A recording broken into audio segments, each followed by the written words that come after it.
जय मसीह की दोस्तों, आइए प्रार्थना करने से पहले हम परमेश्वर के वचन पर मनन करते हैं और फिर हम सब साथ में प्रार्थना में जाएंगे। भजन संहिता अध्याय 100। हे सारी पृथ्वी के लोगों, यहोवा का जय जयकार करो, आनंद से यहोवा की आराधना करो, जय जयकार के साथ उसके सम्मुख आओ। निश्चय जानो कि यहोवा ही परमेश्वर है, उसी ने हमको बनाया और हम उसी के हैं। हम उसकी प्रजा और उसकी चराई की भेड़ें हैं। उसके फाटकों से धन्यवाद और उसके आंगनों में स्तुति करते हुए प्रवेश करो। उसका धन्यवाद करो और उसके नाम को धन्य कहो, क्योंकि यहोवा भला है, उसकी करुणा सदा के लिए और उसकी सच्चाई पीढ़ी से पीढ़ी तक बनी रहती है। यह भजन हमें आनंदित होकर परमेश्वर की स्तुति करने का निर्देश देता है। यह एक आमंत्रण है कि आप अपने प्रेम और भक्ति को खुशी और उत्साह के साथ प्रकट करें। यह मायने नहीं रखता कि आप कहाँ हैं या कौन है। यह हर किसी के लिए एक सार्वभौमिक आमंत्रण है कि वे परमेश्वर की स्तुति करें। आपकी स्तुति कहीं भी क्यों ना हो, बस इसे एक सच्चे दिल से निकालें। चाहे आप गाएं, चीत्कार करें या धीरे से धन्यवाद दें। परमेश्वर पिता आपकी सच्ची प्रार्थना में खुशी अनुभव करते हैं। जब आप उसकी महानता, उसकी प्रदान की गई चीजों और उसके अनुग्रह के बारे में सोचते हैं तो आप चुप कैसे रह सकते हैं।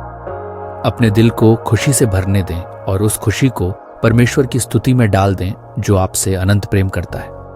अगला भाग हमें यह बताता है कि हम परमेश्वर की सेवा खुशी से करें। यह हमें याद दिलाता है कि परमेश्वर की सेवा एक काम नहीं है, ये एक विशेषता है। जब आप सोचते हैं कि परमेश्वर ने आपके लिए क्या किया है, उसने आपकी जरूरतों को पूरा किया, आपको हानि से बचाया और आपको एक ऐसी आशा दी है जो सब प्रकार की समझ से परे है। परमेश्वर की सेवा करना उसके प्रति आपके द्वारा दिखाए जाने वाले प्रेम का एक स्वाभाविक जवाब है। चाहे वह दूसरों की मदद करना हो, उसके वचन को साझा करना हो या बस एक ऐसा जीवन जीना हो जो परमेश्वर को महिमा दे, आपकी सेवा धन्यवाद कहने का एक तरीका है। और जब आप खुशी से सेवा करते हैं तो आप दुनिया को उसकी खुशी का प्रतिबिंब दिखाते हैं, जिससे अन्य लोग भी उसकी रोशनी के करीब आते हैं। हमें उसके फाटकों में धन्यवाद के साथ प्रवेश करने के लिए भी कहा गया है। यह प्रार्थना का एक सुंदर चित्रण है, धन्यवाद के साथ परमेश्वर की उपस्थिति में आना।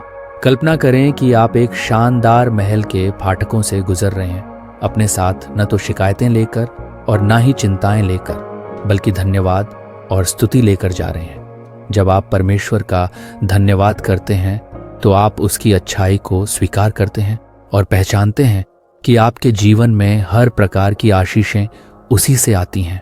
परमेश्वर के प्रति आपका आभार एक मजबूत रिश्ते की नींव है, क्योंकि यह आपके ध्यान को उस पर केंद्रित नहीं करता है जो आपके पास नहीं है, बल्कि इस पर कि उसने आपको कितना दिया है।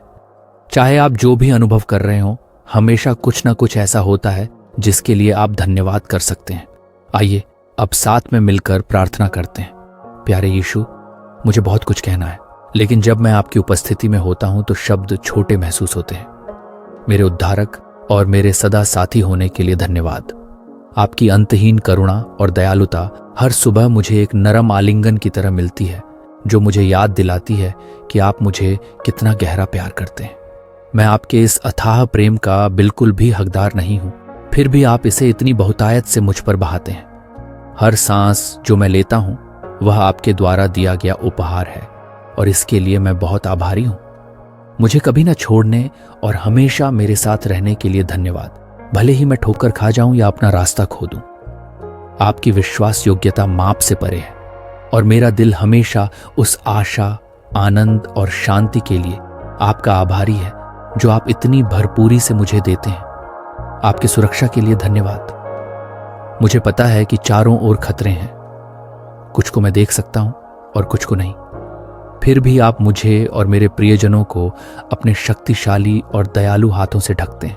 हर दिन आप हमारे आगे आगे चलते हैं, हमारे टेढ़े मेढ़े रास्तों को सीधा करते हैं और हमें सुरक्षित रखते हैं। जब मैं कमजोर या डरा हुआ महसूस करता हूं तो मैं आपके भजन 121 के 7वें और 8वें वचन से सांत्वना पाता हूं, जो यूं कहता है, यहोवा सारी विपत्ति से तेरी रक्षा करेगा, वह तेरे प्राण की रक्षा करेगा। यहोवा तेरे आने जाने में तेरी रक्षा अब से लेकर सदा तक करता रहेगा। आमीन। ये वचन मुझे याद दिलाते हैं कि आप हमेशा मेरी रखवाली कर रहे हैं, मेरे कदमों की सुरक्षा कर रहे हैं और मेरे जीवन की यात्रा में आप मेरा मार्गदर्शन कर रहे हैं। मैं यह जानकर सुरक्षित महसूस करता हूं कि चाहे जो कुछ भी क्यों न हो जाए, आप नियंत्रण में हैं और आपका संरक्षण मुझे एक किले की तरह घेरता है। परमेश्वर, कृपया मुझे क्षमा करें उन समयों के लिए जब मैंने आपके प्रति आभार नहीं दिखाया या अपनी परिस्थितियों के बारे में शिकायत की। मुझे हर स्थिति को आपके प्रेम के दृष्टिकोण से देखने में मदद करें, ये मानते हुए कि सभी चीजें मिलकर उनके लिए भलाई ही उत्पन्न करती हैं जो परमेश्वर से प्रेम करते हैं।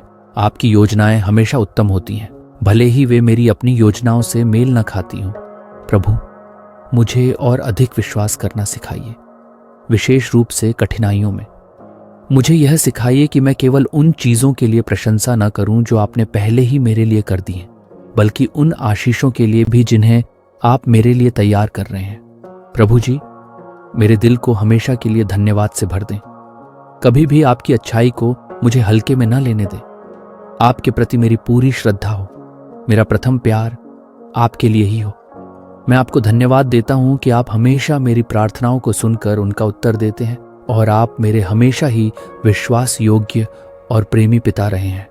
मैं आपकी उपस्थिति में विश्राम करता हूं, यह जानते हुए कि आप मेरे भविष्य को अपने हाथों में सुरक्षित रखते हैं। यीशु मसीह के सामर्थी और कीमती नाम में मैं प्रार्थना करता हूं, आमीन। तो दोस्तों, यदि यह प्रार्थना आपके दिल को छू गई हो तो कृपया कमेंट में आमीन टाइप करें, एक विश्वास के संकेत के रूप में। मैं प्रार्थना करता हूं कि इस प्रार्थना के द्वारा परमेश्वर की हर एक आशीष यीशु के नाम में आपके ऊपर होने पाए। यदि आपको विशेष प्रार्थना की आवश्यकता है तो कृपया हमें कमेंट्स में बताएं, हम अवश्य ही आपके लिए प्रार्थना करेंगे। परमेश्वर पिता की असीम कृपा और शांति हमेशा आपके साथ बनी रहे। यीशु मसीह के नाम में आमीन।